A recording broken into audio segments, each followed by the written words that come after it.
Congress, as ever, facing a series of looming deadlines as this new year kicks off. The federal government faces two possible shutdowns in the coming months. Lawmakers have until midnight on January 19th to avoid a partial closure, and a total shutdown could come in early February. CBS News congressional correspondent Nikole Killion joins us here at the table. So how does a shutdown get avoided, Nikole?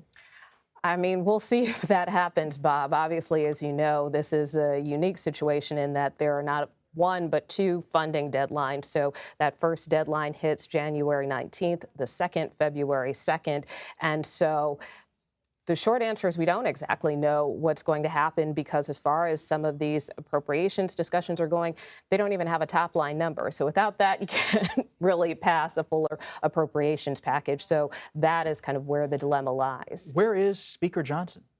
Well, we know he'll be at the border Wednesday. Obviously, in addition to government funding, we know that Congress is also trying to reach some type of compromise, at least in the Senate, with respect to a broader national security supplemental package. But in order to do that, congressional Republicans have made clear that there has to be some change in border policy to do so. So that is why Speaker Johnson will be at the border Wednesday dealing with that issue, which is another not hard deadline that's approaching, but certainly an issue that Congress is hoping to tackle soon since, as you know, Ukraine hasn't been funded in about a year. Of course, there's also funding for Israel at stake as well. So a lot of big decisions to make and not a lot of time to do it. Do you think it all gets poured into one bill, or are these side deals that are cut?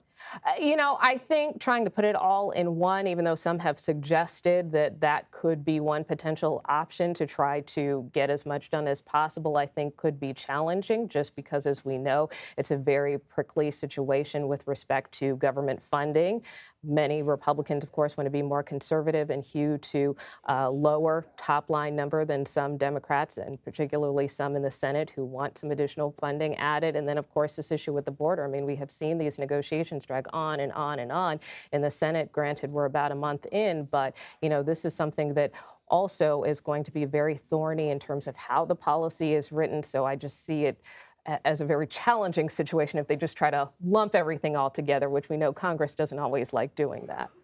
And on the congressional beat, there has been this ongoing investigation by House Republicans launched in recent weeks about what's happening inside universities and colleges with regard to anti-Semitism and university leadership. House Republicans have been very keen to go down that path, and there's been news on that front related. Claudine Gay, the president of Harvard University, has decided to step down. What's your latest reporting on her decision?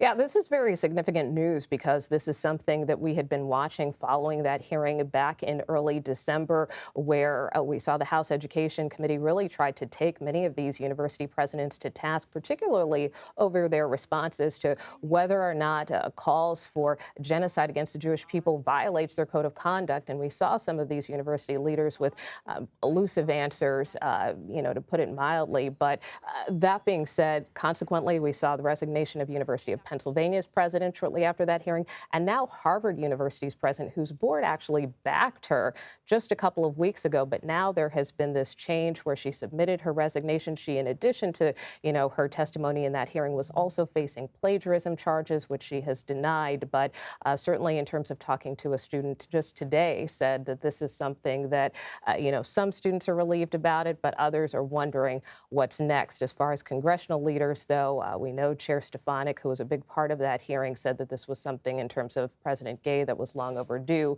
And still, we know that Congress is continuing their investigation into many of these universities and how they handle anti-Semitism on campus. Has CBS learned anything more about why this happened today? This decision came out today from the Harvard president?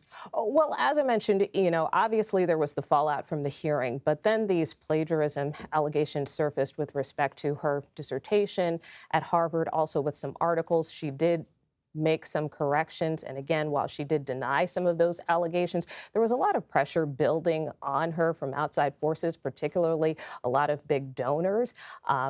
We know, according to some reports, that there was a new plagiarism complaint filed just this week. So I don't know if it was a situation of the writing being on the wall, but she had been under pressure for some time, in addition to not just the hearing, but also her handling of how she responded to the initial war between Israel Israel and Hamas and how she handled that on campus. So there were a lot of issues at play. She was only 6 months into the job, first Black female president of Harvard. So she will stay on board, but only in the capacity as a faculty member. She might be stepping down from that position, but you could be still covering her testimony before that congressional committee House Republicans are launching in the coming months. We'll have to see. Nikole Killion, thank you. You bet.